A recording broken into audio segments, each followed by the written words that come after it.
So also to clarify then, if a customer has the full suite, the full Dynamics suite, so they work with CE, they've got F&O as well, but they get is it just one Copilot they can get, and it works for all their solutions, or how does that work? Well, so there is no single technology for Copilot, so it's something that today is included within all the applications, and it kind of makes sense because unlike with, let's say, ChatGPT, there's not just like one universal place where all the work takes place in their world. Microsoft has plenty of applications and people use many tools from them.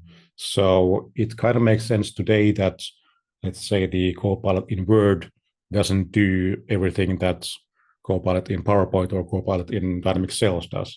So those are limited in the sense that depending on from which app you open the kind of the sidecar there, the term that they use for those panels for Copilot, then it's going to only work within the context of the application. So today there is not yet the kind of like master Copilot that knows everything you are doing with AI across all the applications.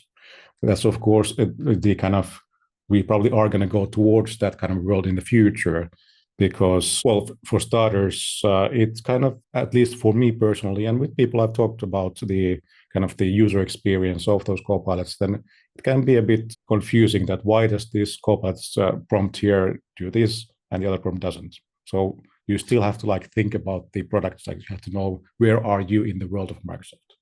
Okay, so that means if there's not one master Copilot yet, if you want Copilot for CE or for sales, but you also want it for finance, those are two separate add-ons or separate licenses that you'll have to get. Yeah, they are independently developed, and I think the Copilot for finance is probably still in preview. Whereas I think the sales and service are now GA level, and when things are in preview, then usually even the commercial model has not yet been then locked, so it can still change names and features and all that.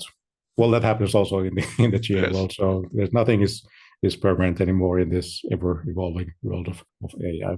Yeah, and you'll be built for each one that you accept or adopt. Yeah, so I mean, there are free Copilot capabilities in many of the like Dynamics and Power Platform applications, and so it's not as clear cut that do you always then have to pay extra for it, because, well, let's look at copilot.microsoft.com. So I mean, that's a consumer version that is you can use for free.